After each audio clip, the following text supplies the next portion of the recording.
Bonjour et bienvenue sur le podcast de Merci les copines.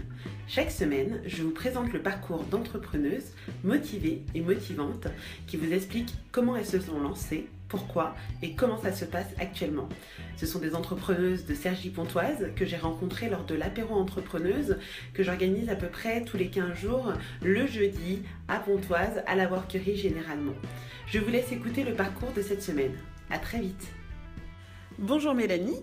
Bonjour. On se retrouve aujourd'hui pour un nouveau podcast pendant lequel on parlera de ton parcours d'entrepreneuse. Alors je vais te poser la première question. Qui es-tu? Présente-toi. Très bien. Eh bien, donc moi, c'est Mélanie Bionnier. Je suis praticienne en massage bien-être. J'ai passé une formation en 2016 et j'ai ouvert ma société en janvier 2017. Je suis sur Saint-Ouen-l'Aumône. J'ai également un cabinet sur Cergy-Saint-Christophe. Je fais du domicile. Et puis, pour m'aider un petit peu financièrement en attendant d'avoir une clientèle un peu plus régulière, je travaille au spa à Pontoise. D'accord. Donc ça, c'est depuis combien de temps pour que je me rappelle bien? Eh bien, depuis moins d'un an, tout à fait. C'est ça. Ouais. D'accord. Et avant, tu étais dans quel bien, secteur? avant, j'ai travaillé 12 ans en tant que chargée de recrutement dans une agence d'intérim. D'accord, on est bien dans le même domaine là. Oui, tout à fait. Dans le bien-être. On est dans le relationnel. Mais effectivement, non, c'est complètement différent. D'accord. Qu'est-ce qui a fait que tu as complètement changé de cap? Eh bien, moi, j'ai toujours voulu être dans l'esthétique. Mais malheureusement, la vie a fait qu'à chaque fois que j'ai voulu entamer une formation pour faire un CAP d'esthétique, ça n'a pas marché. Et puis en 2010, j'ai perdu mon mari d'un accident de la route. Et là, je crois que ça a été la pire chose qui a pu m'arriver dans ma vie. Et ça m'a remis en question, en fait, sur beaucoup de choses. Et puis, je ne m'épanouissais pas personnellement, je ne m'épanouissais pas professionnellement. Enfin, c'était très, très difficile. Donc, je me suis dit, j'arrive à un âge où je suis ni trop vieille, ni trop jeune. Et j'ai suffisamment les compétences pour pouvoir être chef d'entreprise. Donc, je me suis lancé un petit challenge en me disant... un gros challenge. Un gros challenge, voilà, c'est ça. Je me suis dit, pourquoi pas moi? Et je me suis lancée. D'accord. Voilà. Étonnant. Oui. Alors, justement, par rapport à ce grand changement, Oui. tu as dû t'adapter. Oui. Tu as dû changer des choses chez toi, sûrement. Oui, beaucoup. Ouais.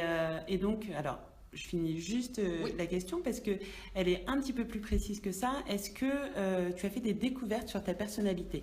Ah oui, complètement. Complètement. C'est-à-dire que jusqu'à maintenant... J'avais perdu confiance en moi déjà, donc pour être chef d'entreprise, je pense que la confiance c'est quand même quelque chose voilà, c'est la base. Et du coup, grâce à ça, en fait, j'ai repris confiance en moi parce que j'aime ce que je fais et que les gens me le disent. Donc du coup, ça me donne encore plus d'énergie et encore plus de confiance pour avancer et de me dire c'est bon, t'es sur la bonne voie, quoi. D'accord. Voilà. Et donc tout ça, ça te galvanise un petit peu, c'est le côté... Ah oui, c'est enrichissant, ça me porte, je rencontre des gens, j'en apprends tous les jours, parce que chef d'entreprise, on ne devient pas comme ça du jour au lendemain, oui, je vais devenir chef d'entreprise, non, derrière, il y a toute une machine à faire, il y a toute une communication, il y a du commercial, enfin, c'est très enrichissant. Au-delà de mon métier en tant que masseuse, pour créer une société, il faut avoir des compétences autres aussi que son propre métier. C'est sûr, et donc se former... Complètement. On va dire, alors souvent on entend qu'on se forme au quotidien. Est-ce que c'est ton cas? C'est tout à fait ça. Ouais. On se forme au quotidien et les gens qu'on rencontre nous permettent de voir autre chose en fait. Donc souvent on sort de sa ligne de confort et on est toujours en fait, on est toujours surpris quoi. Voilà. Enfin, les journées se ressemblent pas. Alors peut-être parce que moi c'est le début et que du coup j'ai pas un an donc j'ai pas beaucoup de recul et j'ai encore beaucoup de choses à apprendre. Mais je reste persuadée qu'on en apprend tous les jours et puis je pense que pour rester tout le temps au top, voilà, il faut être ouvert. Alors, au contraire, j'ai envie de te demander, par rapport à ton activité, est-ce que tu as connu, alors c'est un peu un grand mot des désillusions, mais est-ce que tu t'es dit, ah oui, c'est pas comme ça que je pensais que ça allait se passer. Tout à fait. Et en fait, là, actuellement, j'ai un sommeil très difficile, c'est-à-dire qu'il y a quand même des doutes en permanence. Il y a des hauts, il y a des bas, il y a des journées, je veux dire, super mail, c'est bon, ça y est. Et puis en fait, non, voilà, c'était pas ça du tout. C'est-à-dire, moi, quand j'ai ouvert, oui, j'avais beaucoup de rêves. Je me suis dit, oui, la clientèle, enfin, je pensais que ça allait, voilà, arriver plus vite. Je pensais pas en fait qu'il y avait autant de travail derrière. Moi, j'ai toujours été salariée, donc c'est vrai qu'on a un petit peu des œillères et quand on passe derrière, on s'aperçoit que finalement, non, il y a énormément de travail. C'est pas qu'un métier, c'est pas qu'une présence, c'est tout le temps au quotidien. Et c'est les rencontres qui nous enrichissent et c'est les rencontres qui nous font évoluer et qui nous permettent justement de dire, reste pas sur tes acquis, avance, fonce et perds pas espoir, quoi, surtout. Alors, quelles sont justement tes astuces pour pouvoir remédier à ces petites déceptions? Comment alors comme tu disais, tu t'attends à quelque chose et puis finalement tu vois que ça y est pas. Est-ce que tu prends plus de recul? Est-ce que tu te dis, bon bah, je vais prévoir un peu moins pour, voilà. Qu'est-ce que tu fais pour pouvoir pallier au fait que bah, tu as parfois des désillusions? Alors, c'est vrai que j'ai pas beaucoup de recul par rapport à ça, donc qu'est-ce que je fais? Je fais de la méditation. Alors, je crois que c'est le troisième podcast que je fais et c'est la troisième fois qu'on me dit que c'est de la Oui, méditation. c'est ça. Je pense que là, ça, c'est le secret en fait. Voilà, c'est ça. C'est-à-dire qu'aujourd'hui, comme j'ai pas tout exploré, du coup, ça me permet quand même de rebondir sur beaucoup de choses. C'est-à-dire qu'aujourd'hui, j'essaie tout. Je vais, à chaque fois qu'on me propose quelque chose, j'y vais. Et je me dis peut-être que ça fonctionnera et peut-être que ça fonctionnera pas. Donc, du coup, j'ai toujours pour l'instant un petit recours qui fait que ça me permet toujours de me tenir en haleine et d'avoir toujours espoir de me dire que ça va fonctionner de cette façon ou d'une autre façon. Voilà. Ok. Bon, bah, super. Une autre question. J'aurais bien voulu savoir, est-ce que tu as un support pour t'aider à tenir? Alors, par exemple, un livre, quelque chose qui t'inspire, et quelque chose qui te motive chaque jour en disant, bon, ben, par exemple, faire du sport ou autre chose qui, chaque jour, te permet de te rappeler tes objectifs. Alors le sport, non. Quand je me Clairement. couche, j'y pense. Mais le matin, autant dire que je n'ai aucune motivation. Qu'est-ce qui me permet?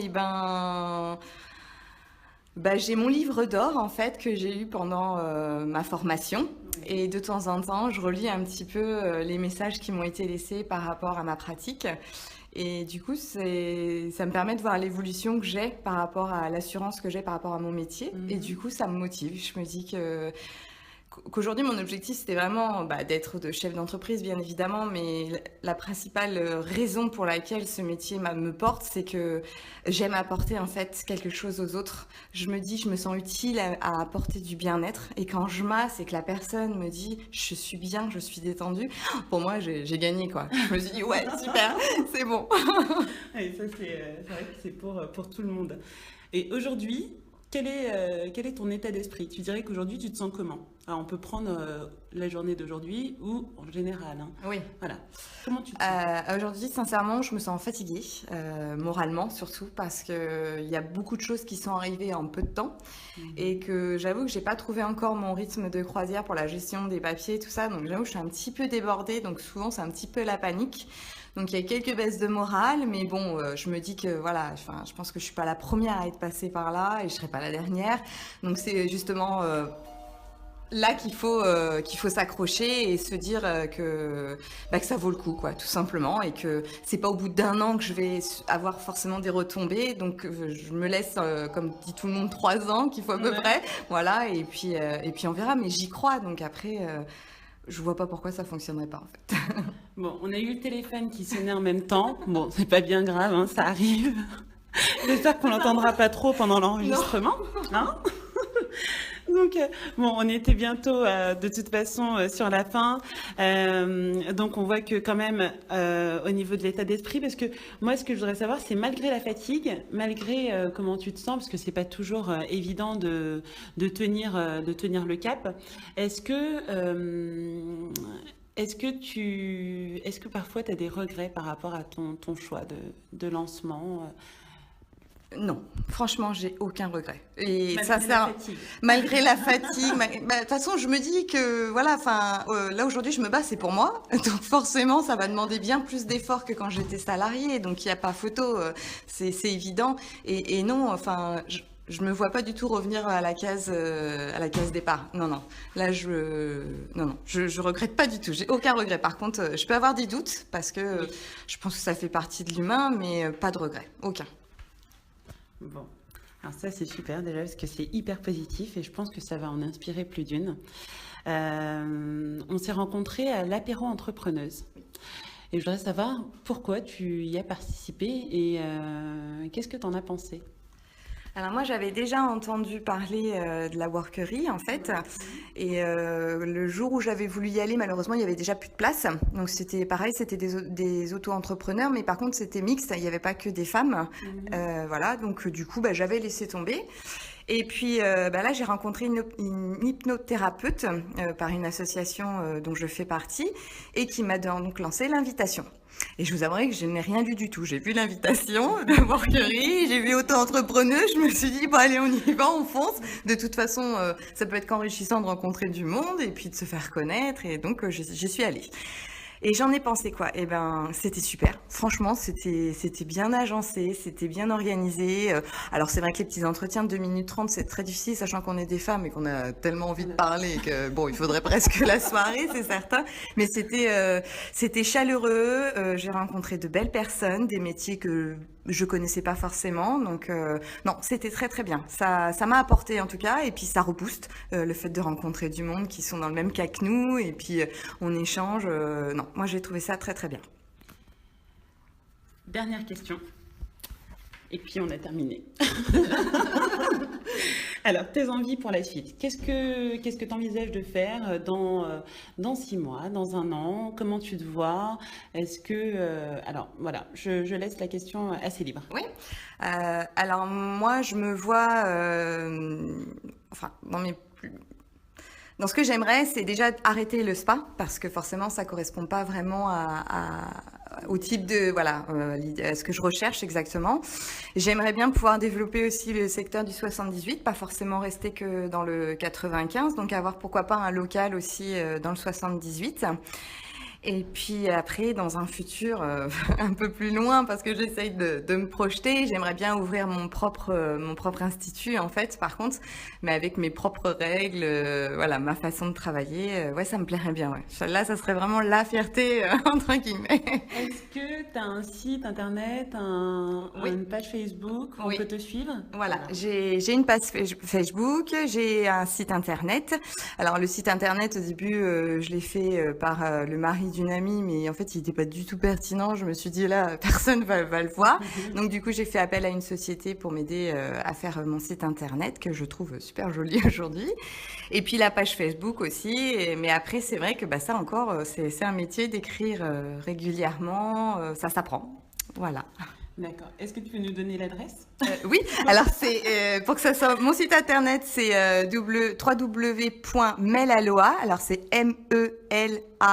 MELALOHA.fr, et mon site Facebook c'est pareil, c'est Melaloha, tout simplement. Super.